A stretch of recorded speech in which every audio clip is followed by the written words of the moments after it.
Good afternoon. The first item of business is portfolio questions. The first portfolio is Justice and Law Officers. I remind members that questions 4 and 7 are grouped together. And can I remind any member who wishes to ask a supplementary on either of these questions should press the request to speak button in the usual way. That's after I've taken the first 2 questions with supplementary. The second portfolio is Government Business and Constitutional Relations, and there I remind members that questions 1 and 3 are grouped together. And the third portfolio is Culture, Tourism and External Affairs, and nobody's questions have been grouped together. I hope you've written that all down and memorised it. 20 minutes for each section. Justice and Law Officers. Question 1, Rachel Hamilton.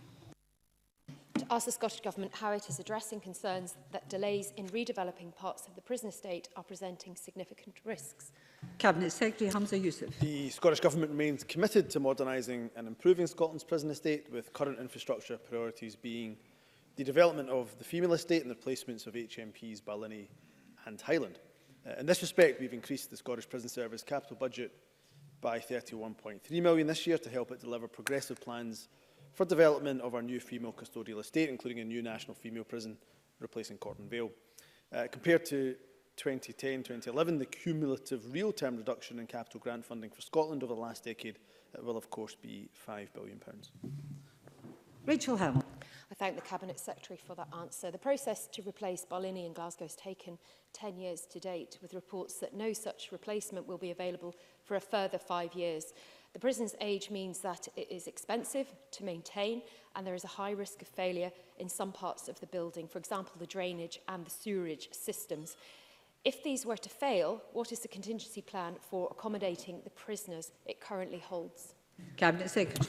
Can I say to Rachel Hamilton, she does raise some important issues. I'm very aware of the condition of Barlinnie. I have some concerns. I've, of course, visited Barlinnie, spoke to the Inspectorate in terms of Barlinnie. So I share the concerns. What I would say is, because of those concerns, I've asked for the Chief Executive of the SPS and the organisation to provide me with some detail of some interim measures that we could fund, because she's absolutely right. Barlinnie will take, with the best will in the world, still a number of years in terms of purchasing the site, which is being done, but then, of course, the construction of the prison. So the interim measures we will put in place. In terms of a question on contingency, what I will do is give her a reassurance that these are absolutely the questions not only that we ask, but these are the scenarios we plan for. So we do have contingency available. She'll forgive me, I wouldn't speak publicly about where we would potentially transfer prisoners to for very obvious reasons, particularly Barlinnie, which has a number of serious organised crime nominals. But what I will say is that that contingency work is absolutely part of the remit of the SPS, and I'm satisfied that we have that contingency in place. Question 2, Richard Lyle. Thank you, President Officer. To ask the Scottish Government how many prosecutions and convictions there have been for domestic and emotional abuse since 1st April 2019. Solicitor General Alison de Rollo. From 1st April to 30th November this year, COPFS prosecuted 16,513 charges of domestic abuse, covering the full spectrum of offending, including physical, psychological and emotional abuse. While most of these are still ongoing through the courts, 4,206 charges have resulted in conviction. These figures include 539 charges prosecuted under the new Domestic Abuse Scotland Act 2018, with 101 of those charges resulting in conviction. This groundbreaking legislation enables the Crown to prosecute perpetrators of harmful, coercive and controlling behaviours, making the true nature and extent of victims' experiences of domestic abuse visible to the courts. Richard Lyle. Can I thank the Solicitor General for that answer? The recently published Scottish Domestic Abuse and Forced Marriage Helpline annual report for 2018-19 makes for grim reading. There's been a 25% increase in the volume of calls to the helpline, dealing with 3,191 contacts. 95% of these calls were from women seeking support along with their children who witnessed this abuse. What steps are we taking to ensure that courts listen with compassion to abused women and their children? Solicitor General. Richard Lyle raises a crucially important point, Presiding Officer. In what is undoubtedly a highly gendered crime, the lives of both women and their children are blighted by domestic abuse, and for too long that has been hidden. The 2018 Act is helping to change that, and may I say just 2 things in response to the question. Firstly, and Richard Lyle will have seen from the report that he refers to, that most callers experience more than one form of domestic abuse. In fact, most contacts reported emotional abuse. The 2018 Act has closed the gap in the law in relation to coercive and controlling behaviours which weren't previously criminal, so that our charges can now include emotional and psychological abuse designed to isolate, control, regulate, restrict freedom, punish, degrade and humiliate. That's the first very important step towards ensuring that the courts do listen to the whole, real and unvarnished truth of the lived experience of victims of domestic abuse. Secondly, and briefly, the 2009 Act provides for a statutory aggravation where a child has been caught up and affected by domestic abuse, and places a duty on all courts to consider non-harassment orders in relation to victims and their children. So these provisions are intended to ensure that the court does indeed hear about the harm caused to children by domestic abuse and can reflect that when sentencing the perpetrator. Question 3, Jeremy Balfour.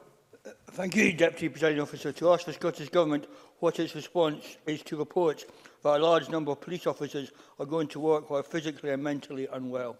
Cabinet Secretary. Well, police officers and police staff do an excellent job in often very difficult circumstances. It's only right that they have access to appropriate support, something I know the police take extremely seriously. While the welfare and well-being of Police Scotland officers and staff is the responsibility of the Chief Constable, I very much support initiatives being undertaken by Police Scotland to create a safe, positive and healthy working environment.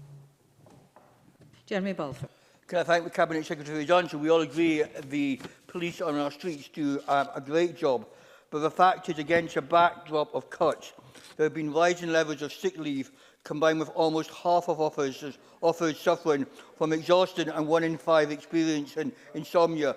Can the Minister guarantee that police officers will be given the vital resources and support they need? Cabinet Secretary. Well, I'm astounded by the brash neck of Jeremy Balfour for talking about a background of cuts in policing. His party over the decade has cut 20,000 officers. Even your promise of increasing 20,000 officers, that is just simply getting policing up to the standard it was before you made those cuts. If actually the Conservatives followed Scotland's lead, you'd have to increase your police officer numbers by 27,000. So I'm not going to take a lecture on background of cuts when, of course, over the last decade, you have cut this government's budget over that decade. So in terms of the substance of the question, what I would say is Police Scotland take issues of physical and mental well-being extraordinarily seriously. I'm, as I've said previously, satisfied that they take that issue extremely seriously. But is there more that can be done? Well, I look forward to receiving the research from the Scottish Police Federation, which I think Jeremy Balfour alludes to. Once I have that research, of course, I'm more than happy to work with the Chief Constable in Police Scotland, because we have an absolutely shared endeavour, whether it's the Police Federation, whether it's the Police Authority, whether it's Police Scotland themselves, or indeed the Government, to ensure that our officers are supported in what is an extremely difficult job. But we'll continue to do that by investing in our police service, by ensuring that revenue is protected, by ensuring that the capital budget, as it has done over the last financial year, is increased. Question 4, Alison Harrod. Thank you. To ask the Scottish Government how the Scottish Prison Service encourages businesses to give prisoners the opportunity of employment on release. Cabinet Secretary. Well, I'm fully aware of the barriers and complex challenges that people with convictions often have in relation to employment. This Government is working hard to address these issues. The Procurement Reform Act in 2014 obliges SPS to seek community benefits from the contracts it awards. A recent success was with Geo Amy, for example, who delivered the Scottish Courts custody and prisoner escort service. The community benefits of this contract include employment opportunities in other parts of its business, namely the construction industry. HMP Perth has a partnership with Balfour Beatty, who provide work trials to individuals on release from custody following a successful interview. On a recent visit to HMP Perth, I spoke with the building contractor and saw firsthand the work that was involved in supporting those in custody engaged with this opportunity. There's also numerous initiatives taking place in establishments, and training and employment opportunities are regularly explored with local partners. SPS works collaboratively with the Scottish Government, Skills Development Scotland, and a range of third sector agencies in this very area. Alison Harrod. I thank the Cabinet Secretary for his answer. I understand that many businesses have an excellent reputation for giving ex-offenders a chance. And as we know, a secure job helps to reduce reoffending as well as supporting families. Employability skills are vital in doing this, but the Justice Committee's recent pre-budget report highlighted a need for better coordination between the Justice Division and the Employability and Skills Division of the Scottish Government. So can I ask, what will the Scottish Government do to improve these links? Cabinet Secretary. Well, I'll certainly take what the Justice Committee has to say extraordinarily seriously, and we'll look at how we can improve some of that multi-agency working, because I think there is absolutely more that we can do. Can I say also to Alison Harris, what I think is hugely important, is that we know that short prison sentences will have a really negative impact, of course, on somebody's employment, and therefore a presumption against short sentences in 12 months or less is designed to, yes, effectively punish people where absolutely appropriate and the court deems it appropriate to do, but to do it in a way that hopefully wouldn't necessarily disrupt their employment, because we know the effect that that can have, that disruption of employment, that period in custody, even for a short period of time, can have on somebody's rehabilitation or indeed in their chances of reconviction. So I hope that Alison Harris will reflect on that, and also reflect on the very progressive justice measures we hope to bring forward, which will hopefully keep people out of prison. Question 7, Claire Adams. Thank you, Presiding Officer. To ask the Scottish Government what action it is taking to promote upskilling of prisoners prior to release. Cabinet Secretary. Well, the SPS works intensively with those in its care to reduce the chances of them returning to custody after their release by seeking to help individuals develop positive aspirations and turn them into real and sustainable life plans for the future. Prison establishments provide a wide range of upskilling opportunities to better prepare individuals for release. They include parenting skills, financial management, health and well-being, and other social and interpersonal skills. Establishments also provide a range of education and training opportunities, and prisoners approved for community access can benefit supervised work. Recently at HMP Perth, I also visited the Bike Shed, which works in partnership with a local enterprise, the Bike Station. This collaboration trains those in custody to industry-recognised qualifications. It's an excellent example of a kind of co-production partnership in action. These kind of partnerships operate every day in our prisons. They should be commended for their contribution in helping those in custody pay back to their communities, as well as crucially enhancing their skills and preparing them for a positive future outside of custody. Claire Adams. Thank you, Presiding Officer. I thank the Cabinet Secretary for his answer. What liaison is there across portfolios to assess skills shortages, particularly in the digital area, in order to maximise the economic opportunities both for prisoners due for release, but also to the country as a whole, and whether the Minister is aware of any particular training areas in the digital sector? Cabinet Secretary. Well, I will explore that closer with the Scottish Prison Service, because Claire Adamson makes a really important point here. You can effectively kill two birds with one stone. You can fill those shortages that exist, be it in the digital sector or others, and at the same time, of course, help a person out of custody into a positive future and destination. So I know the Scottish Prison Service launched its learning and skills strategy for 2016 to 2021. That was in May 2016. That strategy commits to very flexible learning opportunities. But I'll take away what Claire Adamson says. I'll explore it with the Prison Service and see if there can be a better tie-up with the digital sector. Question 5, Peter Chapman. Presiding Officer, to ask the Scottish Government what action it is taking in response to reports of rising levels of stress-related sickness among prison staff. Cabinet Secretary. The Scottish Government recognises the importance of providing a safe environment for those living and working in our prisons, and I'm sure everybody across this chamber would want to thank prison officers for the good work that they do in very challenging and intensive environments. The Prison Service provides a range of measures and interventions to those who require them. This includes occupational health support and access to counselling services as well. Absence at SPS was increasing month on month for over 2 years. There are now positive signs that this trend may be reversing, with consecutive reductions at the end of August, September, October and November. Scotland's prisons are stable, safe and well run. That's very much to the credit, as I say, of our prison officers and staff, and I'm grateful for their unwavering dedication and commitment. I was pleased that agreement was reached on the Scottish Prison Service pay agreement for 2019 to 2022. This reflects the important contribution made by our staff in our prisons. In stark contrast to a pay award worth 2.2% for prison staff in England and Wales. Our prison officers award was 6% of an increase. Further, prison officers in Scotland have been provided with certainty over future pay rises through a 3-year deal, which will see their salary increase by up to 15% over that period. Peter Chapman.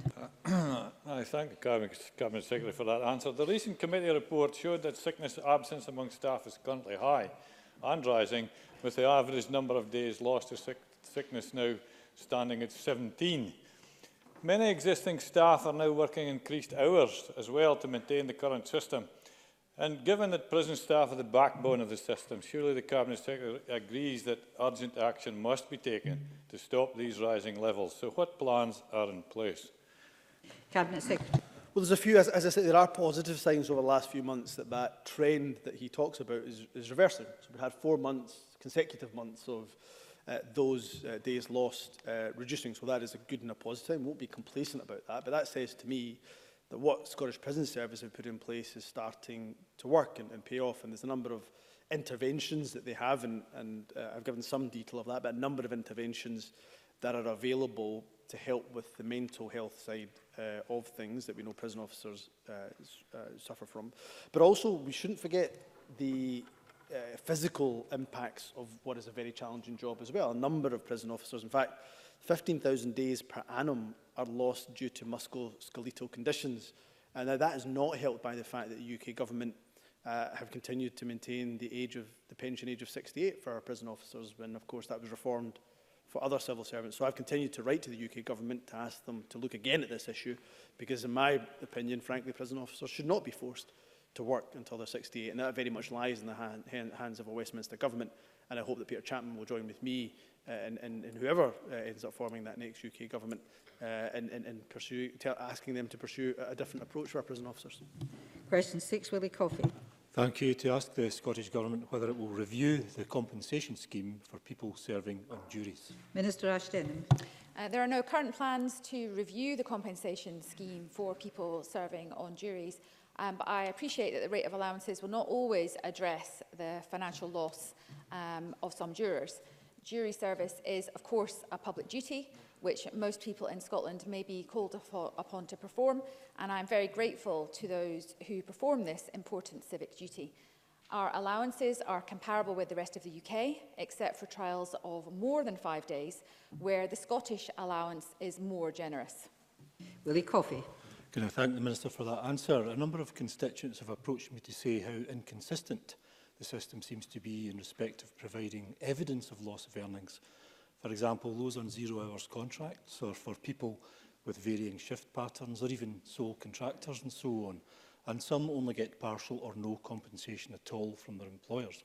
What can the Minister do to try and tidy up this aspect of the system and to encourage employers to be flexible and compensate people fully for loss of earnings when they are carrying out Thank you. Duty? Briefly, please, Minister. I'll try to get number 8 in. The decision on whether to continue paying wages when an employee is called for jury service is obviously entirely at the discretion of the employer.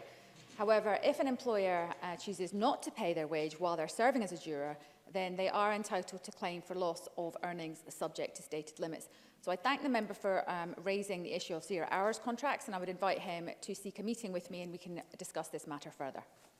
Thank you very much. Question 8, Claire Baker, and briefly, please. Thank you. To ask the Scottish Government whether current law protects women against violence within sexual relationships. Cabinet Secretary, also briefly. Well, sexual activity of any kind without consent or reasonable belief as to consent, defined in law as free agreement, is criminal. Moreover, the courts have held that a person cannot consent to be assaulted where the accused intends to cause them injury. So it's not a defence to crimes of assault, culpable homicide or murder, that the victims, quote-unquote, consented to being injured.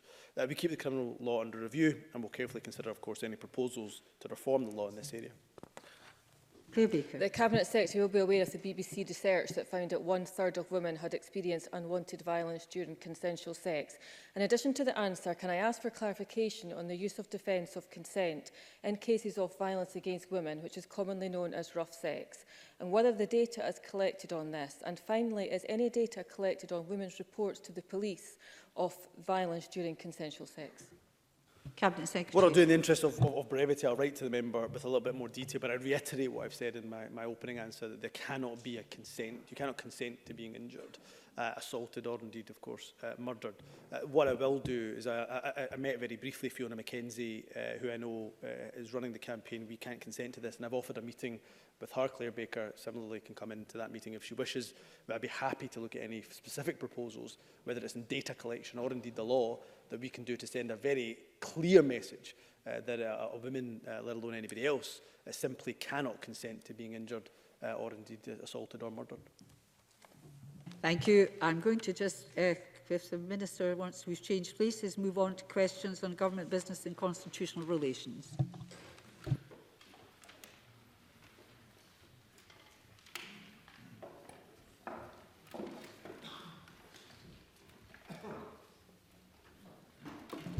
Question 1, Angus MacDonald. To ask the Scottish Government what discussions it's had with the UK Government regarding the development of future trade policy post-Brexit.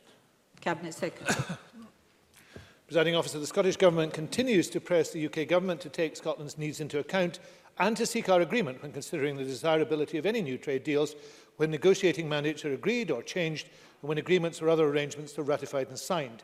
We're deeply concerned by recent leaked documents which suggest that the NHS is in fact on the table in the trade negotiations with the US. This demonstrates exactly why the Scottish Government needs to have a clear role in any future trade agreements to ensure that priorities of Scottish public services, like the NHS, are acted upon. Angus MacDonald. I thank the Cabinet Secretary for his reply. Amongst the many threats from trade deals to Scotland's food and drink industry, there are serious concerns regarding geographical indications, or GIs, which have also been put on the table as part of potential trade negotiations with the United States. The move would clearly undermine the sector and be a disaster for Scotland's world-class produce, including Stornoway black pudding, whisky, Arbroath smokies, Scottish farmed salmon, Shetland lamb, Orkney beef and lamb, etc. So what discussions has the Cabinet Secretary had with the UK Government to hopefully ensure geographical indications are protected? Thank you. And measures are put in place to prevent bogus imitations? Thank you. I thought I was listening to a shopping list. Cabinet Secretary. Well, it would be a fine shopping list and great produce on it, Presiding Officer. The Scottish Government is acutely aware of the importance of GIs for the range of Scottish products that have achieved this status.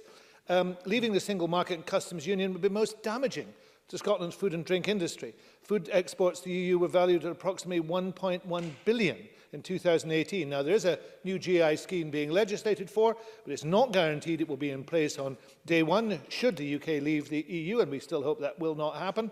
And therefore, it is vitally important that GIs are recognised and that European GIs continue to be part of the key system. Question 3, Bill Kidd. Thank you, Presiding Officer. To ask the Scottish Government whether it has had any communication from the UK Government regarding legislative protection for public services such as the NHS and future trade deals in a possible post-Brexit. Cabinet Secretary. We've not had any communication about legislative protection for the NHS, despite what appears to be well-founded concerns, as issues like the price the NHS pays for medicines will be on the table in the UK Government's trade negotiations with the United States and other countries. Bill Kidd. I thank the Minister for that response.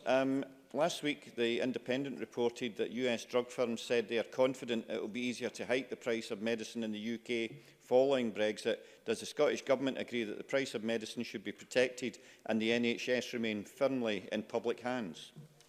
Yes, and yes to both of those. The increase in the price of drugs, as anticipated, would be disastrous for the Scottish NHS. There is no necessity for it, and it should not happen. Question 2, Murdo Fraser. You, Deputy Presiding Officer, I was starting to worry you'd fallen out of love with me. The issue, Mr Fraser, is you should be in to hear the instructions at the beginning of portfolio questions. Your here. problem, not mine. On here. you go. I was here at the start. Anyway, Presiding Officer, to ask the Scottish Government whether it has made any preparations for working with a Labour-led UK administration. Cabinet Secretary. The Scottish Government will, by necessity, require to work with the next UK administration of whatever political complexion in order to ensure that the interests of Scotland are protected.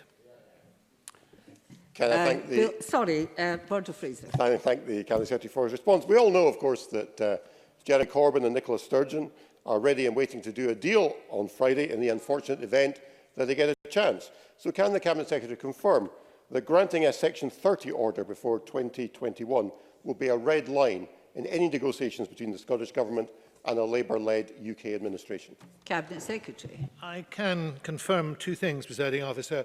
One is that the right choice for Scotland tomorrow is to vote SNP and for no other party.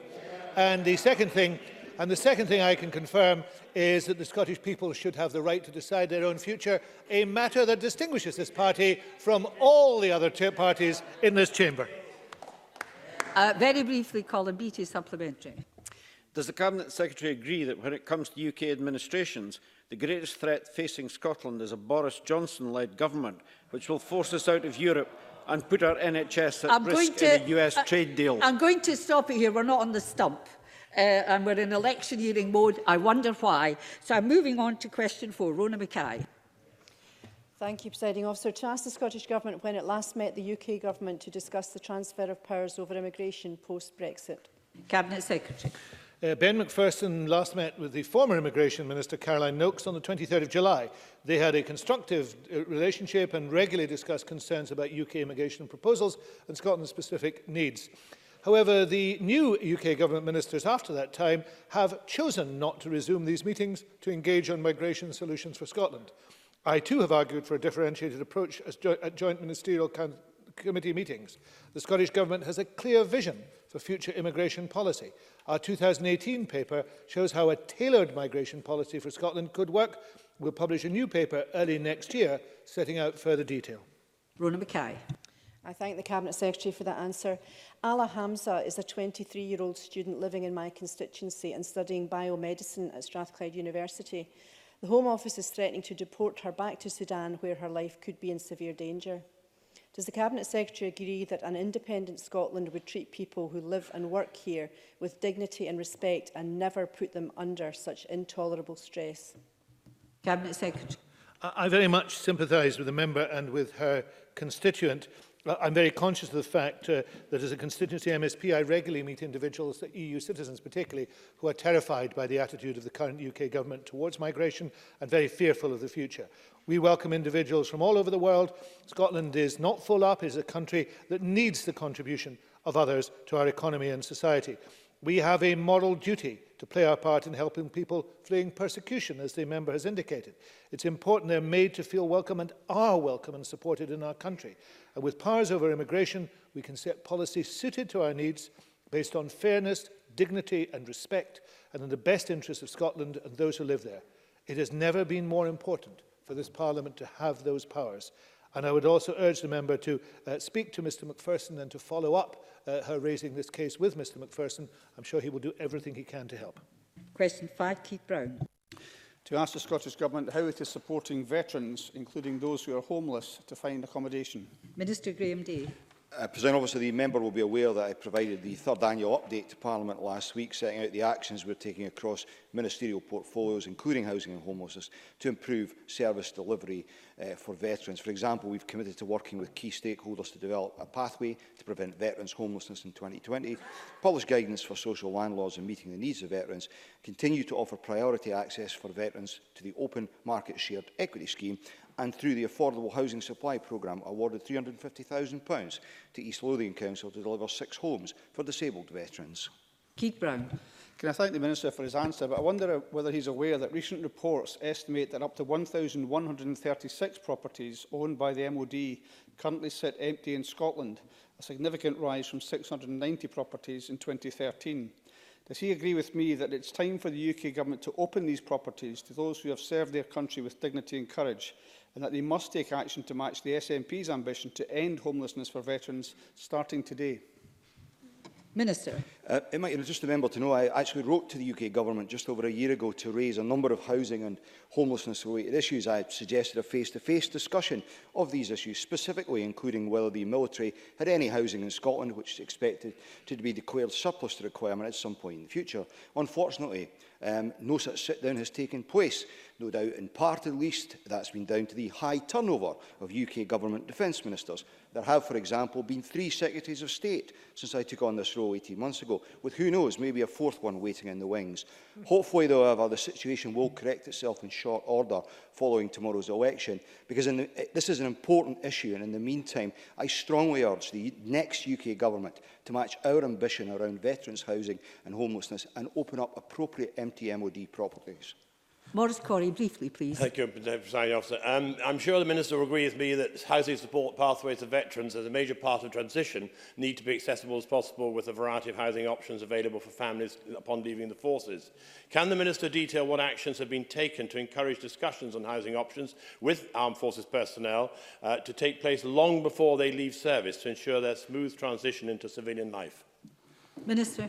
The member makes an interesting point, but I would just correct him slightly. I don't think it's just families, it's individual veterans. Sometimes the biggest issues relate to early service leavers, often young single men.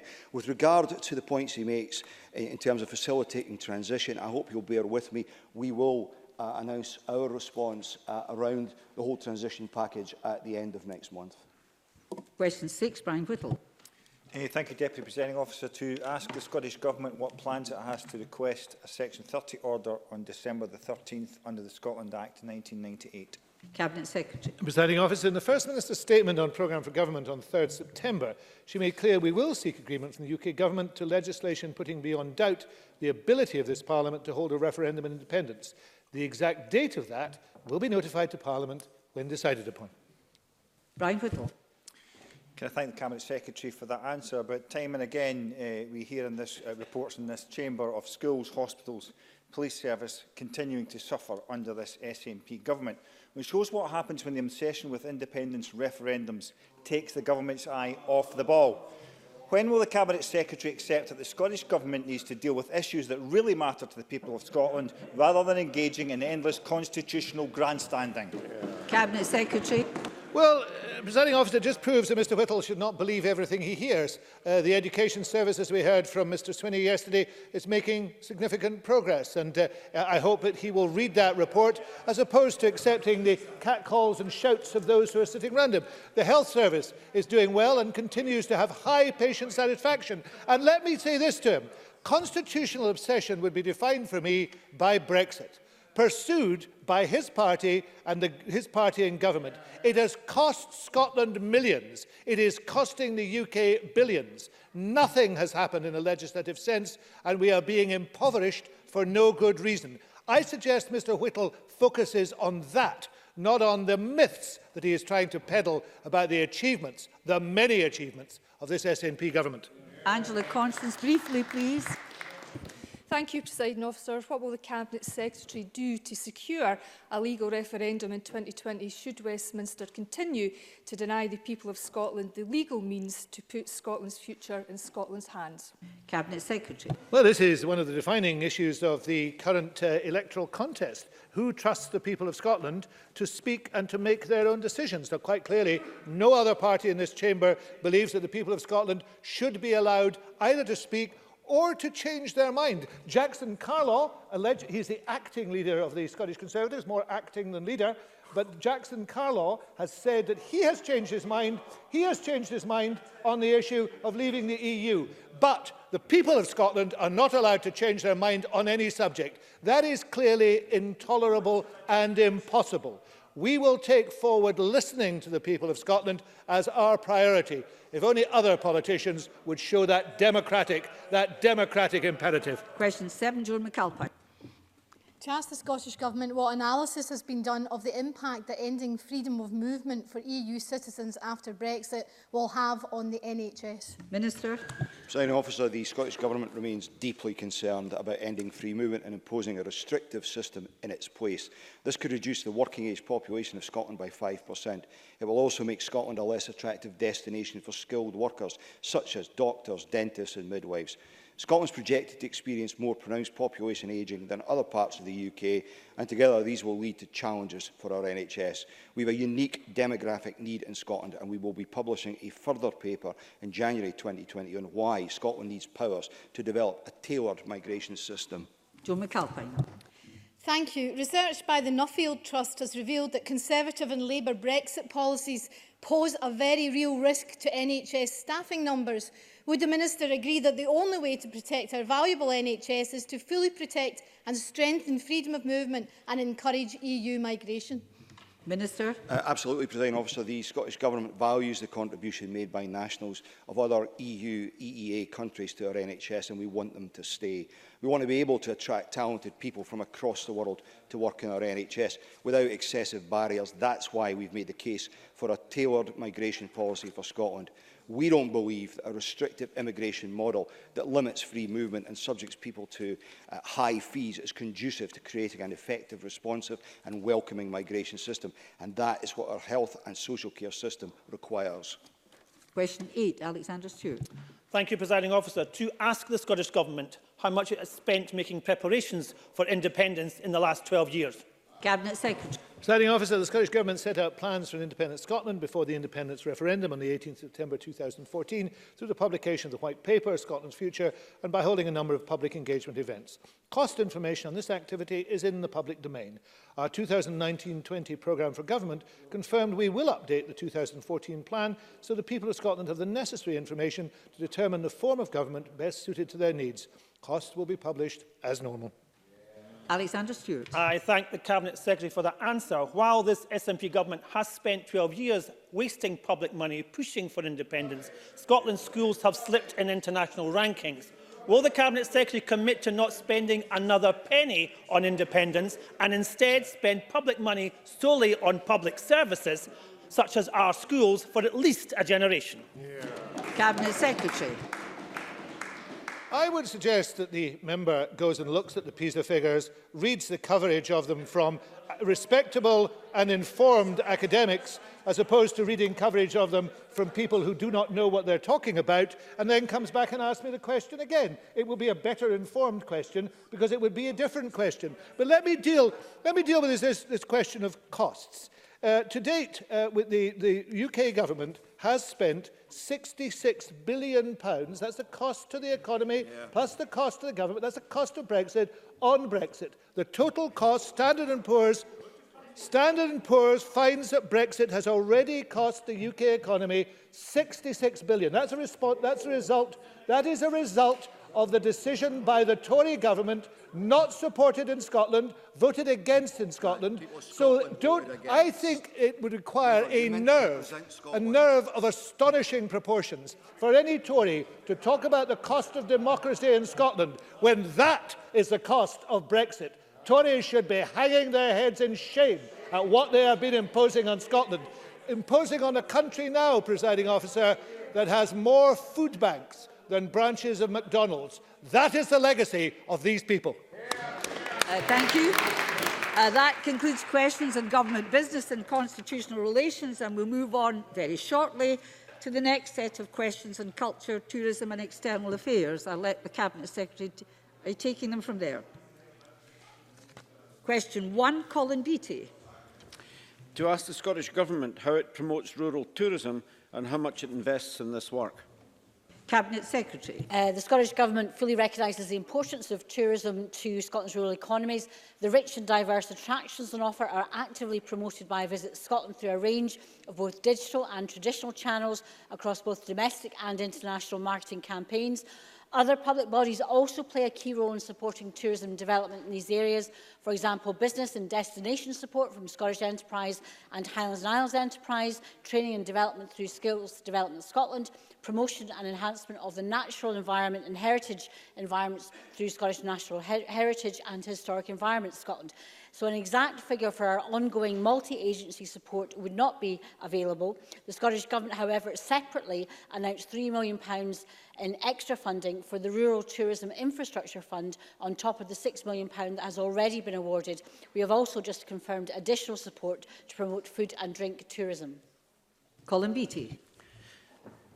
In my own constituency of Midlothian North and Musselburgh, we enjoy well-known tourist attractions such as Roslin Chapel. What has the Scottish Government done to promote and support less well-known tourist attractions such as Cowsland Smiddy and Dalkeith Museum? Cabinet Secretary.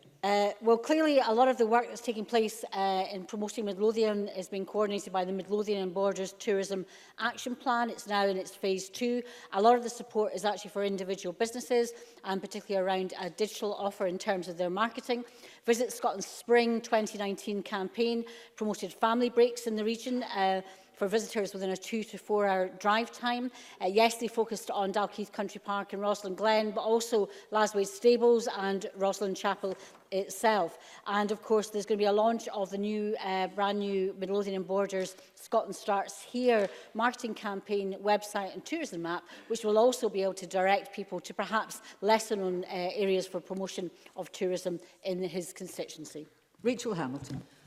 The Cabinet Secretary will know that the Scottish Borders is an amazing place for tourism, but there are more opportunities waiting out there to be explored. Can I ask the Cabinet Secretary why, specifically from the Scottish Government, funding has been more than halved over the last 5 years, from 138,000 to 55,000?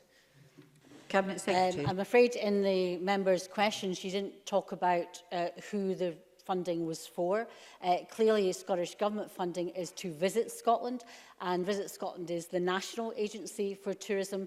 But in relation to what she's referring to, if she wants to write to me and identify the organisation she's talking about, which wasn't clear from her initial question. Question 2, Miles Briggs. Thank you, Deputy Presiding Officer. To ask the Scottish Government what discussions it has had with the UK Government about the UK and Ireland staging the 2030 FIFA World Cup. Cabinet Secretary.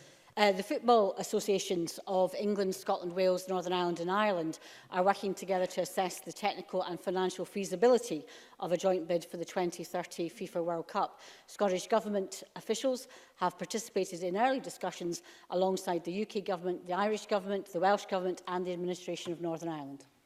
I thank the Cabinet Secretary for that positive response. Scotland and the UK have a great track record of hosting and delivering such major national sporting events.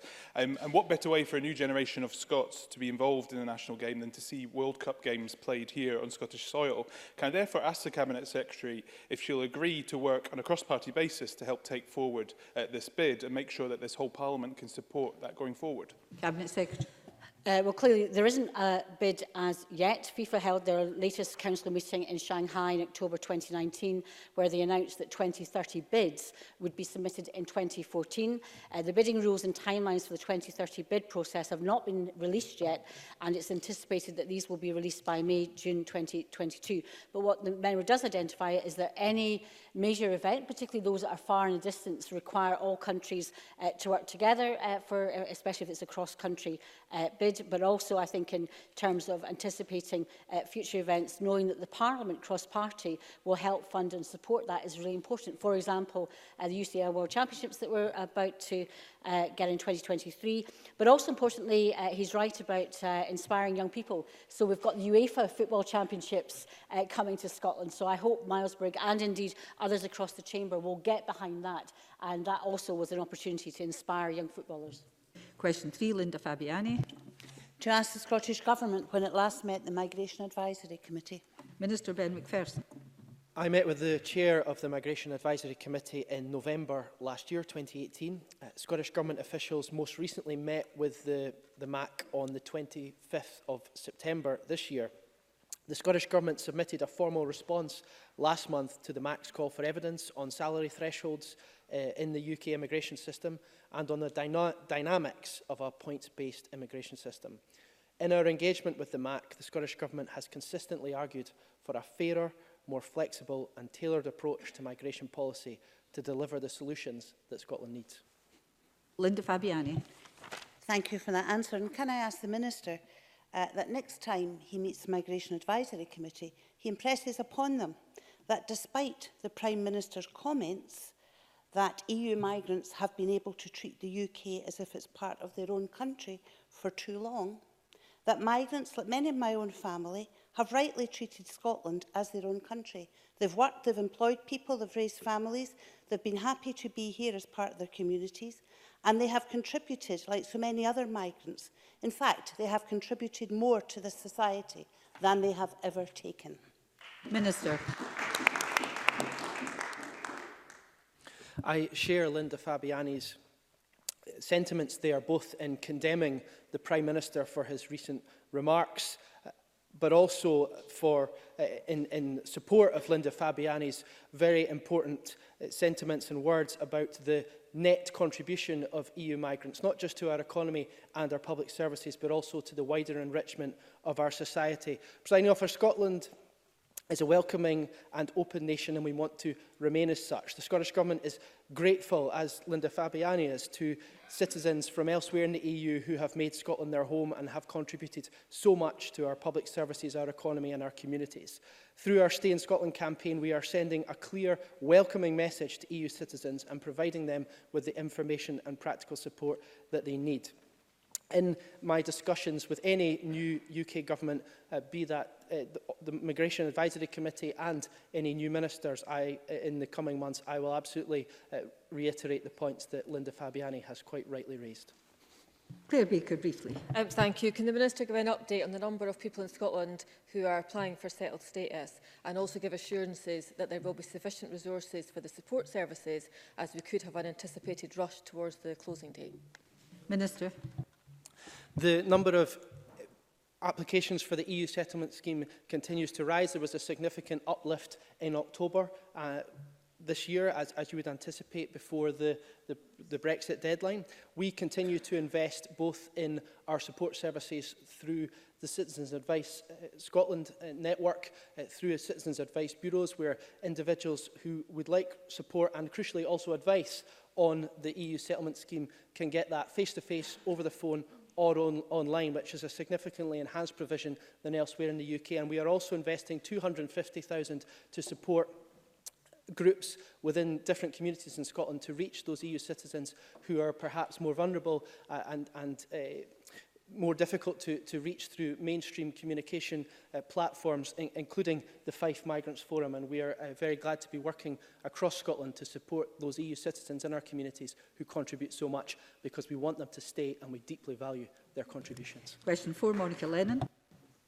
Thank you, Presiding Officer. To ask the Scottish Government what action it is taking to support Scotland's historic buildings and monuments. Cabinet Secretary. The Scottish Government supports historic buildings and monuments through the work of our lead public body, Historic Environment Scotland. This includes providing £14.5 million annually for grant schemes which enable the repair and revitalisation of the historic environment. Last year, funding helped to support individual buildings like the David Livingstone Centre in South Lanarkshire, which received over £600,000 for conservation standard repairs, and provided wider investment in places in her region, for example, through the Conservation Area Regeneration Scheme in Coatbridge, which received £800,000 to support heritage-led regeneration in the town. Monica Lennon. I thank the Cabinet Secretary for her response. She may be aware of the significance of the historic mausoleum in Hamilton and its importance to the town, as well as the worrying news earlier this year that the cost of maintenance repairs to the historic building could risk its future. Has the Cabinet Secretary had any discussions with South Lanarkshire Council regarding this? And in light of the real terms cuts to the Council's overall budget, can she advise if any of that national funding that she's mentioned could be made available to this project? Cabinet Secretary. The member will be aware of the very fair local government settlement that had been achieved for South Lanarkshire, as well as other councils. But on the detail that she asked about, the Hamilton Mausoleum, I understand, needs repair, particularly due to water damage. It's a 120-foot Roman-style mausoleum. It's category A listed. It's been a very important hallmark in Hamilton since the 1850s. I know local politicians, including Christina McKelvey, MSP, the constituency member for Hamilton, Lark Hall and Stonehouse, that have actively supported the Save the Hamilton Mausoleum Trust campaign itself. The Scottish Government, as far as I'm aware, have not been approached by the Council. However, our understanding is also that Historic Environment Scotland, who would be the lead body, has not been approached regarding the building either, but would welcome the opportunity to work with any parties, including the Council, if they came forward to help identify ways to secure sustainable future management. Question 5, Shona Robertson. Asked the Scottish Government what discussions it has had with European partners regarding Scotland's future relationship with the EU. Cabinet Secretary. The Scottish Government meets regularly with our European partners to discuss matters of joint interest, convey Scotland's position as a proud, open and welcoming European nation, and underline our commitment to the shared principles and values of the European Union. Whatever happens in the future, the Scottish Government remains committed to EU membership and to working collaboratively with the EU and its member states. Shona Robertson. Can I thank the Cabinet Secretary for that answer? Does the Cabinet Secretary agree with me that any form of Brexit will be hugely damaging, not only for my constituents in Dundee, but for the whole of Scotland? And does the Cabinet Secretary also agree that the people of Scotland have the opportunity tomorrow to take Scotland's future into their own hands? No. Stop Boris Johnson, stop the Tories and stop Brexit. Already said we're not on the stump, so we'll just, it's fine. I know what the answer probably is, but I don't want electioneering in the chamber on the last... I think she answered other questions about... You asked about... the impact of Brexit, President Officer? Impact of Brexit's fine. Let's hear about that. Can I say that our European partners recognise the damaging impact of Brexit, and whatever the result of the election, there are already damaging impacts on Scotland, both in terms of our economic output, but as we've heard in recent questions, on the impact of EU citizens. The European partners that I speak to fully understand Scotland's pro-European position. They know that Scotland voted to remain, and they understand our position and have great sympathy with it. They also know that we comply and have complied for 40 years as a European Union member, and that is the position that the Scottish Government wants to retain, and people do have the opportunity to make those views clear in the near future. Presiding Officer. Question 6, Patrick Harvey. Thank you. To ask the Scottish Government how it safeguards environmental standards, workplace rights and ethical factors when seeking to attract major events to Scotland. Cabinet Secretary. Scotland's approach to securing events is set out in our national event strategy called Scotland the Perfect Stage. The Event Scotland team in Visit Scotland works in partnership with local authorities, sports and venues to attract and secure events of all types across Scotland. Event Scotland promotes best practice in environmental sustainability, rights protection and ethical considerations through their funding criteria and industry engagement. Scotland has recently, Presiding Officer, secured the inaugural UCI World Cycling Championships for 2023, when for the first time ever all 13 championships will take place in one country and at the same time of the year. Patrick Harvey.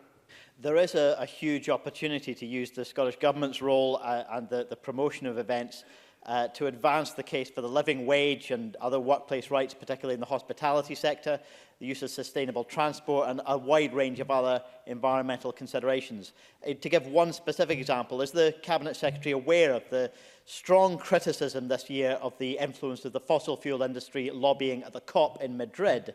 And will the Scottish Government commit to use whatever opportunity it has, whatever influence it has, to ensure that that toxic voice is not heard when the COP meets in Glasgow next year?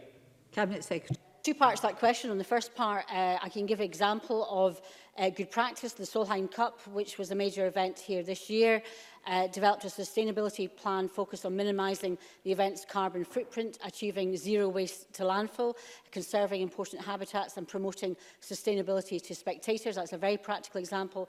On his point about COP26, Rosanna Cunningham, the Environment Secretary, is there as we speak, as indeed our officials from the Scottish Government and indeed from Glasgow City Council, precisely to see how that COP is operating and to learn the lessons from that. We want COP26 to be one of best practice in delivery, but also in policy. It's a great opportunity to do things in a way that is ethical, that promotes Scotland's sustainability and, importantly, Scotland's world-leading contribution to climate change. There is much to be done, but you have to also practice as well as preach, and I understand exactly the message that Patrick Harvey is conveying. Question 7, Tom Mason. Officer, to ask the Scottish Government how it plans to support hospitality businesses negatively impacted by the introduction of transient visitor levies. Cabinet Secretary. The decision to implement a visitor levy will be entirely at the discretion of individual local authorities and should reflect local circumstances and priorities. The Scottish Government are analysing responses to the recent consultation on a local discretionary transient visitor levy and will continue to work with the tourism industry and local authority partners to ensure the draft legislation to be introduced by my colleague Kate Forbes, the Minister for Public Finance and Digital Economy next year, will recognise and meet the needs of Scotland's tourism sector. Tom Mason. I thank the Minister for that answer. Hospitality UK has warned that if local authorities across Scotland implement the tourist tax, it would cost nearly 6,000 jobs and 200 million for the economy. So what plans does the Scottish Government have to engage with businesses, particularly SMEs, in order to alleviate any damage that the tax will do to their revenue stream and to help protect their jobs? Cabinet Secretary. Well, the UK Hospitality Organisation is wrong in saying that this would be a national levy. Just incorrect. We're committed to giving local authorities discretionary powers themselves to introduce a charge if it is appropriate for their area. So Aberdeen City Council, for example, the Tory administration in Aberdeen City Council could individually decide to either introduce it or not introduce it. If they are to introduce it, it's absolutely essential that the tourism interests of Aberdeen City Council are what is used for that basis. But the biggest damage in terms of jobs is not this. The biggest damage to tourism jobs will come from Brexit introduced by this Tory government. Loss of visitor numbers and also staff will have a far bigger impact than any of the projections that he is citing, however incorrect they are. Two supplementaries, both must be brief. Liam MacArthur, followed by Willie Coffey. Thank you very much, Deputy Presiding Officer. The Cabinet Secretary referred to ongoing discussions with local authorities.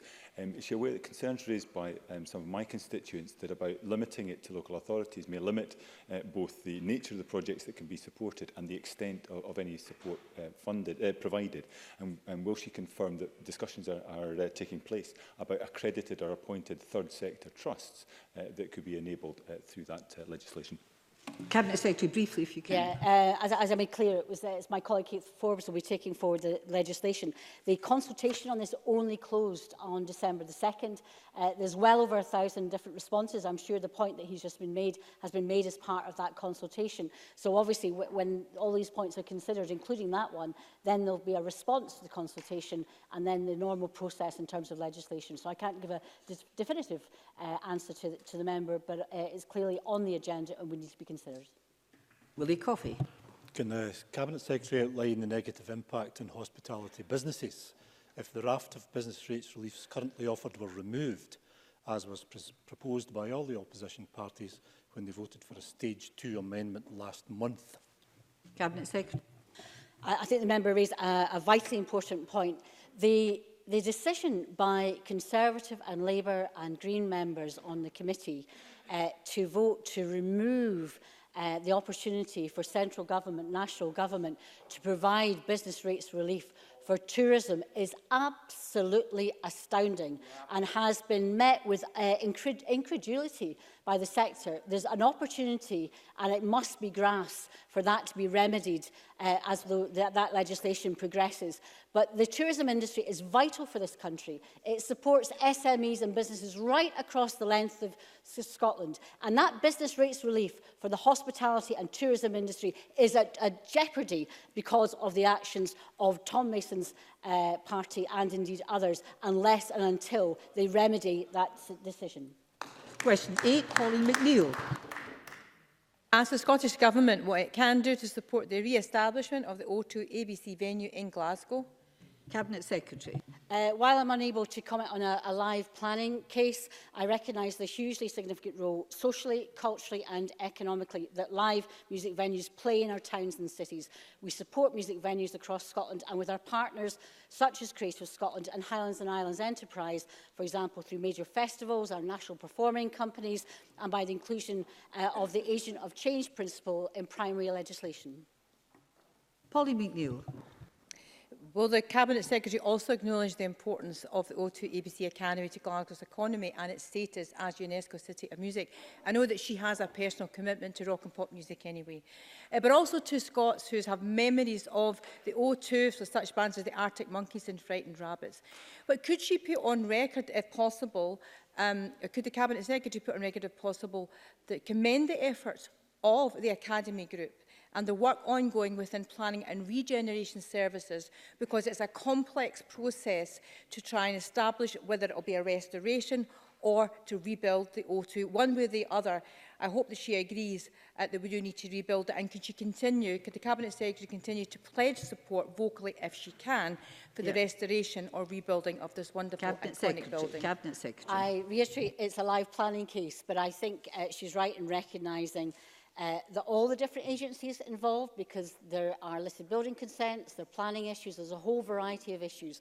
And I think everybody within their remit is trying to work constructively to see resolution. But I can't probably comment more than that. But I think that work is to be commended by everybody trying to use their best efforts to get a positive result.